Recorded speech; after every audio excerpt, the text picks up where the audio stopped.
I've been asked how I feel about arranged marriages, and the answer is I don't feel good about arranged marriages. Of course, all I'm saying is that I would not personally be comfortable with having someone else choose my bride for me. As for the advisability of arranged marriages in general, I just want to add some perspective here for people.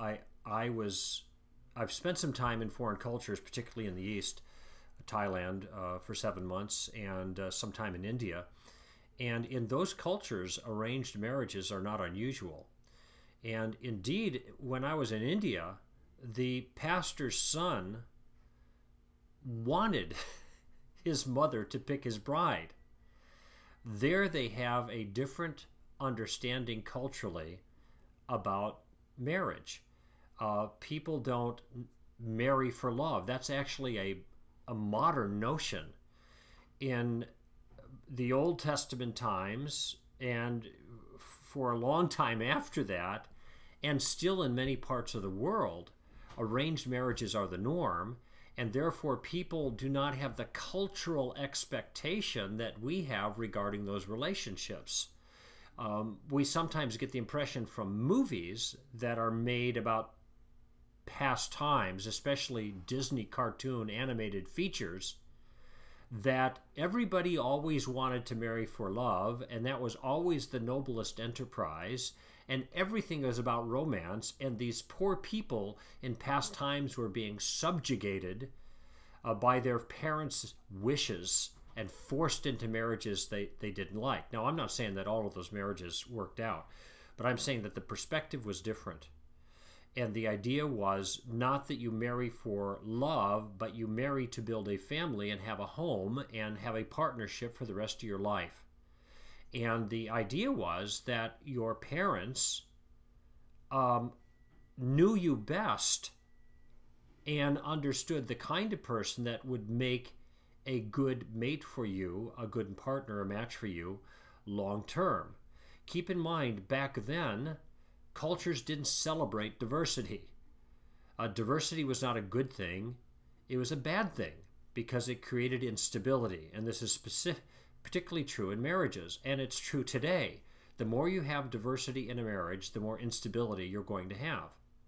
The more you're alike the person you marry in the areas that really matter, the more stable your relationship is going to be. And I think this is one of the reasons why, on balance, it seems that arranged marriages in cultures that promote them have actually created more stability in families, family structure, than instability. And what ends up happening over time is that these romances that didn't begin in the beginning actually mature into a deep love that is satisfying for the people involved, and they testify to this, and this is their expectation. No, we don't love each other in that sense now, but we will grow into love, and this is what often takes place. Certainly, they didn't have the divorce rate that we have now based on romantic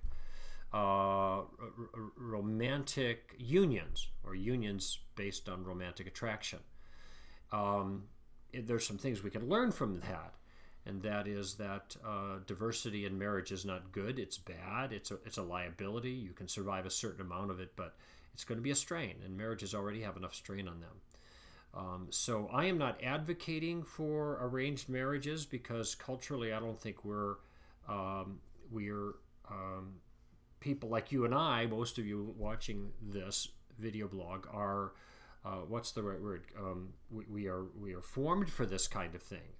We're not equipped for this because we're raised in a different kind of environment, and as a result, we have a different expectation, and that different expectation, I think, doesn't allow us allow this idea of arranged marriages to sit well. But they shouldn't be anathematized. And in the cultures where they do this regularly, it seems to create more stable marriages than our system. So I don't feel good about it for me. It's an issue I don't have to face anymore because I'm married.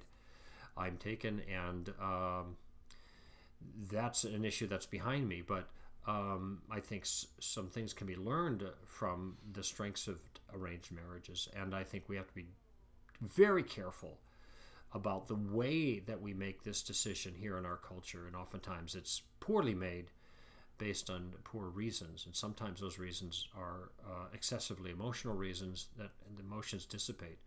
And if that's the foundation for the marriage, then the foundation dissipates quickly.